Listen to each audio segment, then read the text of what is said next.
Once upon a time, there was a young boy who just loved music. He sang in synagogue and in school. He sang in youth group and he sang at camp. He quickly learned that he had a gift for both performing and writing music. And thankfully for all of us, he chose to share it with the world. Lo alecha hamlacha ligmor, lo alecha ligmor. In the late 60s and early 70s, popular groups like Peter, Paul, and Mary put social justice to music. Meanwhile, there was an energy source building in the youth of the Reformed Jewish movement. It was a musical revolution that started at Camp Olin Sang Ruvi in the words and music of Debbie Friedman and continued at Camp Eisner in the unique musical collaboration of a camp counselor, Dan Freelander, and a song leader, Jeff Klepper. Their friendship would last a lifetime, and their talent would become a groundbreaking band known as Kol Beseder.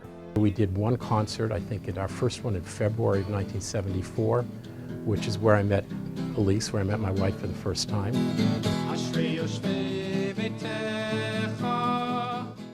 We were writing for youth groups, for religious school classrooms, for camp dining rooms.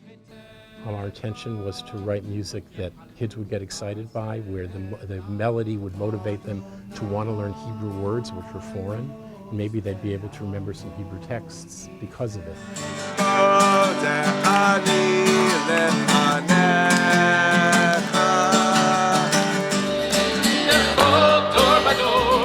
In every generation. He's an artist, he's a composer, he's a singer, and he's a lover of this movement in every single role that he has played, which is pretty much every single role there is in the life of our Reform movement.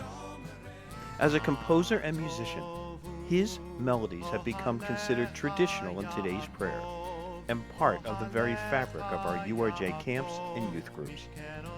As clergy, he is a beloved rabbi who has now taken his national profile international as the new president of the World Union for Progressive Judaism. Yes, this is the story of a musical pioneer who insisted that his music and his stage be shared, and a husband and father whose love and pride in his family informed everything that he did. And after all of that, in the final analysis, Rabbi Dan Freelander is in many ways still that young boy we met nearly 50 years ago, a camp kid who really does just love music.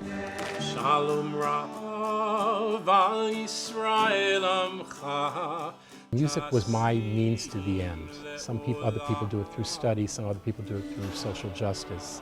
When teens learn our story or watch us singing, I'm hoping they're thinking, oh, I can do that. Danny, I'm not sure if you ever knew this, but it was your music that compelled me to become a song leader and inspired me into a life of Jewish communal service. I've always looked to Danny Freelander as not only a role model musically and rabbinically, but as a parent. Dan Freelander gave me the greatest gift any educator can give a student: to reach and become the best me I could be. We are all recipients of his gift of music. He is a sweet singer of Israel. Danny, you bring harmony to our world, a graceful partnership, a model for the ages. I love you, brother. It was musically fulfilling, it was accessible, and people loved to sing it. I'm so grateful that Danny found his voice and shared his love with all of us. It's not just about music, it's not just about a rabbinate, it's about a soul that really wants to serve and a heart that really wants to share. And that is what creates an extraordinary legacy. I think all of us need to be grateful to him for what he's done for us, for his insisting that we have a voice in tefillah, in the prayer and worship.